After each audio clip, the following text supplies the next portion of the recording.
On the 10th of this month just past, we celebrated the feast of St. Lawrence, the Roman martyr. St. Lawrence ranks with St. Stephen, the first martyr, and St. Aloysius Gonzaga, who was a confessor, and who also died at a young age, as being among the purest and noblest of God's saints, as far as we know. St. Lawrence, as a young man, was chosen to be one of the deacons of Rome by the Archdeacon Sistus. Sistus was chosen even as a deacon to be the Pope. And he appointed Lawrence to be in charge of taking care of the poor Christians of Rome. Rome at that time, the year is 257, was gradually becoming more and more Christian, and due to its socialism, or I should say welfarism, there are more and more poor people in Rome. The Roman government has granted citizenship to practically everyone who has entered Rome from the provinces, and once citizens, they received a dole, and you can imagine the result of that. Simply thousands and thousands of people found their way there for the handouts and for the public entertainments. And as you surely know, public entertainments often were the massacring of the Christians in various horrible ways. The persecutions waxed and waned for almost 300 full years. The last persecution ended at the time of before Constantine in the 300s. At this particular persecution, Valerian was on the imperial throne, and he appointed a certain Hippolytus as the man in charge, who decided that he would round up the hierarchy of the church first, who would be beheaded. And when Sistus was arrested, the deacon Lawrence begged to go with him. In fact, he was much aggrieved that he had not been chosen. He thought and told Sistus that he must have done something wrong if he were not allowed to suffer death for Christ. And he said to Sistus, "You always invite me to be with you whenever you offer sacrifice. How is it that you are going to offer this sacrifice and I will not be allowed?" And the pontiff tells him that first the older men will go and their death will be quick. He says, "But for you, a young man, a more glorious triumph over the tyrant is in store. After 3 days, you, the deacon, will follow me." Hippolytus, the tribune in charge of the persecution, heard that the Christians had much wealth and that Lawrence was in charge of the monies of the church and was the one who dispensed this money to the poor.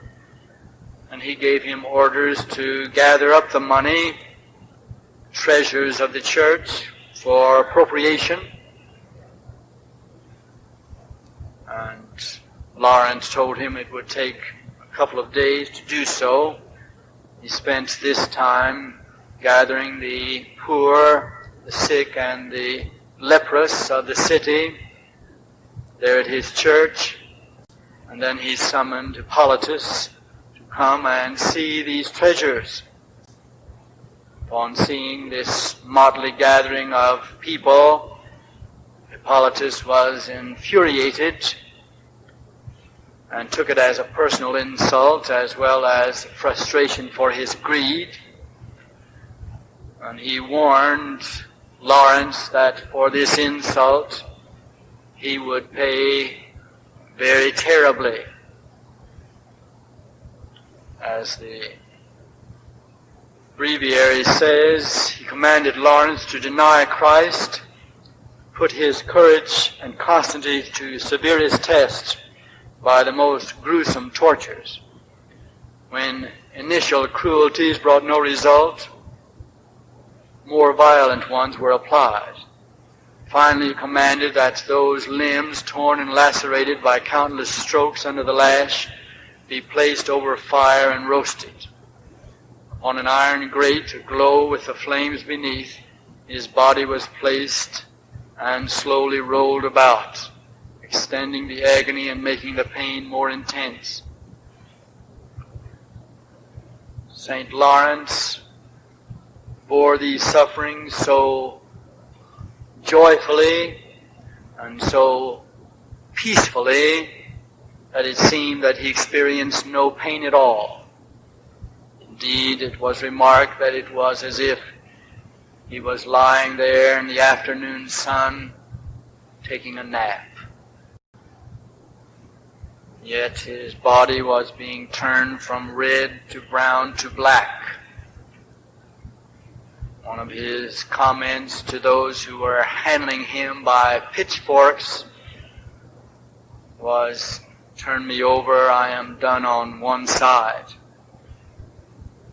After he is practically burnt to a crisp, he says, "I am well dressed now, fit for eating." St. Lawrence announced that he would undergo this torment for the sake of the city of Rome.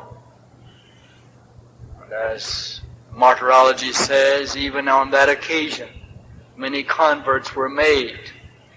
Several of the senators of the Roman government were converted that occasion and themselves left the Colosseum stands and carried his body in reverence to be buried. And after that, they say that the persecutions grew less and less fierce, and gradually the people lost interest. When one considers the glorious martyrdom of St. Lawrence and the exquisite beauty of his holiness and of his love of Christ,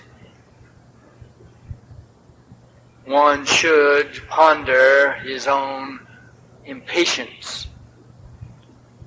How easy it is for us to show our annoyance at little discomforts, or having to wait for someone past the hour, or for having to put up with irritating people, or to be sitting in traffic tie-ups, or simply to have a headache or some temporary wound or illness.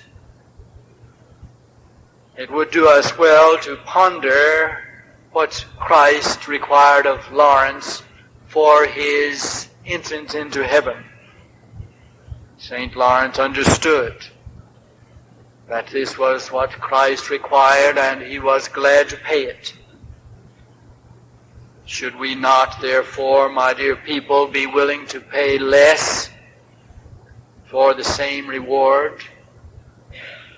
And let us understand that our lives are no less the product of divine providence than his. We would not say that God had not arranged this terrible ordeal for the Blessed Lawrence, so we must accept the fact that our hardships and sorrows are also a part of divine providence, very carefully and lightly chosen because our endurance is so weak and tenuous.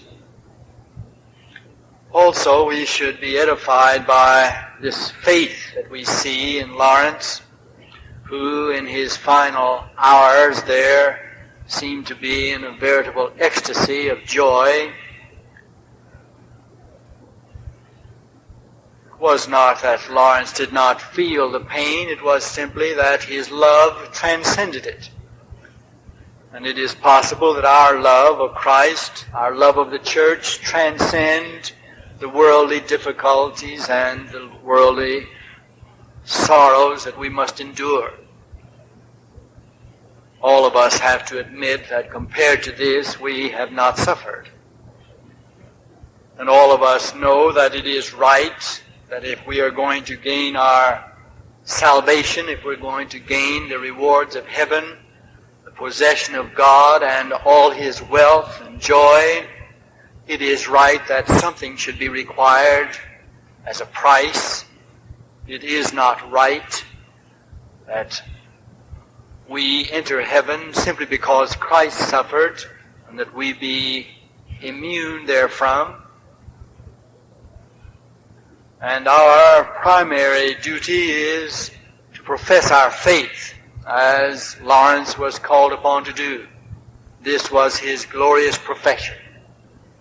And we are required to do the same with our poor lives, our humdrum and uneventful, or at least unimpressive lives. It is not, of course, as we all know, how we are seen, it is how Christ sees us. But still, we ought to be what we are thought to be, and we ought to be what we profess to be. We ought to be Christians, and Christians after the model of this glorious saint. In the name of the Father, and of the Son, and of the Holy Ghost.